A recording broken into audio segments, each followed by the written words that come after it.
Di sisi pasifa ada equity, di mana di sini di bagian equity itu atau ekuitas ada beberapa yang biasa disajikan di laporan keuangan keuangan. Yang pertama share capital atau modal saham. Ini bisa beberapa jenis ya.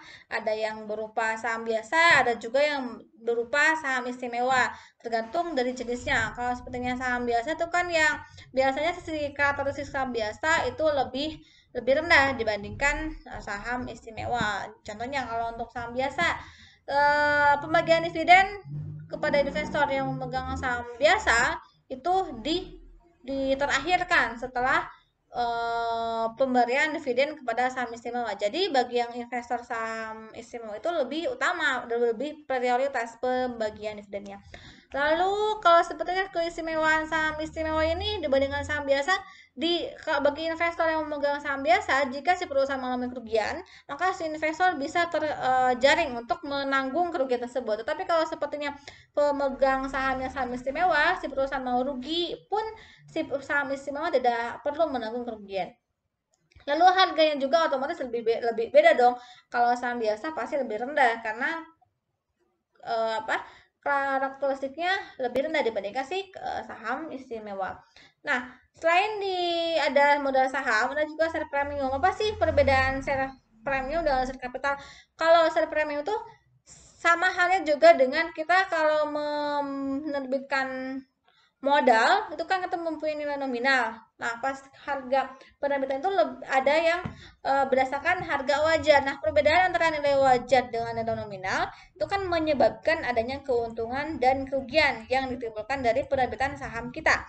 Maka selisih tersebut akan masuk ke dalam akun share premium. Contohnya gimana sih Bu? Aku mah nggak ngerti. Nah, di sini contohnya ketika kita mau menerbitkan saham sebanyak 1000 dengan nilai nominal yang dimiliki oleh saham tersebut kita menetapkannya 10. Nah, harganya itu berarti kan dengan dikalikan 10.000 dikali 10. Lalu di sini kita ngejual nih. Kita melakukan penjualan di bursa. Ternyata si harga saham itu kan pasti berubah-ubah ya. Kalau semakin lagi bagus kinerjanya berarti si harga sahamnya lagi naik. Nah, harga saham yang naik pada saat tanggal tertentu itu ada yang nilainya itu sama, nilainya lebih rendah atau nilainya lebih kecil dibandingkan nilai nominal. Kalau lah contohnya di sini nilainya itu 20, berarti kan lebih besar.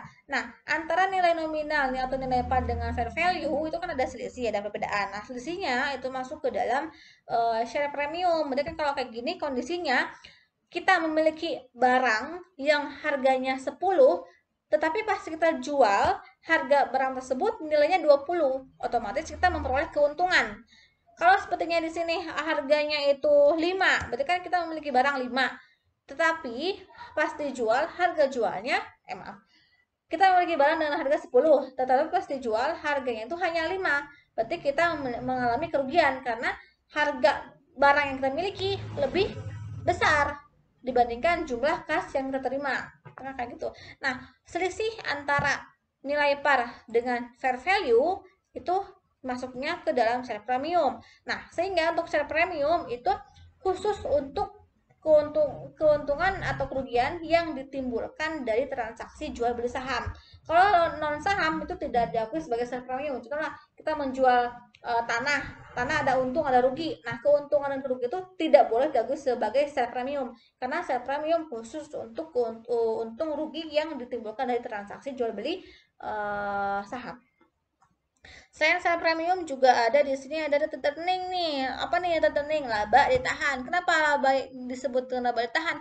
Karena ketika kita memilih melakukan suatu transaksi yang dimana sumber dananya itu berasal dari investor, berarti kan kita mempunyai kewajiban untuk membayar laba yang dihasilkan dari uang yang disimpan oleh investor kepada investor.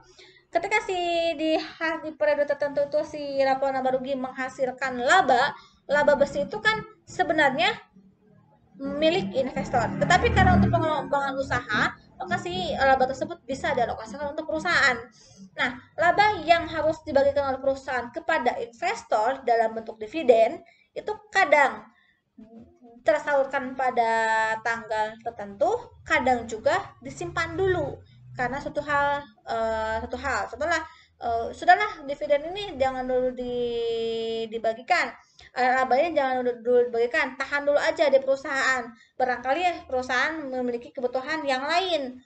Nah, sehingga hak investor yang seharusnya diterima setiap periode dalam bentuk dividen tetapi belum dibagikan, itu disebut sebagai laba ditahan. Tapi kalau laba tersebut sudah diserahkan kepada investor, barulah disebut dengan dividen. Jadi bedanya antara dividen dengan laba ditahan. Kalau dividen itu laba yang sudah diserahkan oleh perusahaan kepada investor. Tapi kalau laba ditahan atau debt earning, itu laba perusahaan yang belum dibagikan kepada investor. Itu namanya perbedaan antara dividen dan laba ditahan. Lalu selanjutnya ada akumulasi, ada comprehensive income. Nah, untuk akumulasi ada comprehensive income ini itu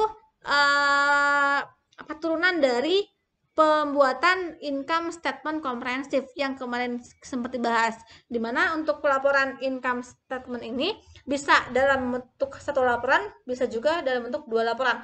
Kalau satu laporan kan itu digabung dengan ada comprehensive income. Nah, fenomena ada comprehensive income itu akan terlaporkannya di laporan laba ditahan. Sehingga di laba ditahan itu ada pelaporan penambahan net income atau net loss-nya, ada juga ke other comprehensive income-nya. Lalu treasury share itu jenis yang lain untuk saham, di mana si saham yang kita terbitkan itu di mana sih ketika kita menerbitkan saham, lalu kita akan menarik kembali si saham tersebut.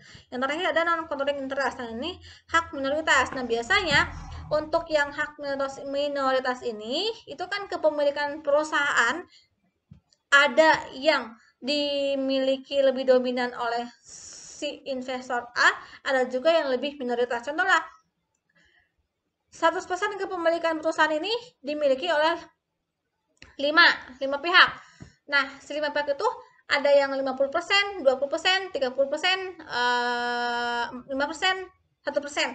Nah, yang dikatakan mayoritas atau si pengendali atau si entitas induk itu biasanya yang memiliki hak suaranya itu atau persentasenya itu lebih dari 50%. Sehingga memiliki hak kendali dong dan memiliki hak mayoritas. Tapi untuk yang hak minoritas itu yang kecil-kecil. Kalau kita mau membeli saham Telkom di Bursa Efek boleh. Tapi kita belinya berapa nih? Kalau sedikit nah berarti kita termasuk ke dalam klasifikasi yang hak minoritas. Kayak gitu. Jadi untuk laporan yang hak minoritasnya itu ada di laporan posisi keuangan juga di bagian equity. Lalu ini untuk contoh laporan posisi keuangan yang ini mengacunya ke IFRS ya, sehingga penyusunannya non current aset dulu baru ke current aset. Begitupun juga yang bagian pasifanya itu equity dulu baru ke non current liabilities dan current liabilities. Tapi kalau kita mengacu ke SAK yang di Indonesia itu pelaporannya masih biasa, masih membolehkan current asset dulu baru non current asset, serta yang di bagian pasifanya itu current liabilities, non current liabilities dan ekuitas. Nah, lalu untuk penyusunan laporan posisi keuangan pasti bisa ya seperti yang sudah disampaikan dan dibahas di pengantar akuntansi. Jadi untuk yang akuntansi keuangan ini merupakan rincian atau penjelasan lebih lanjut dari materi yang ada di pengantar akuntansi.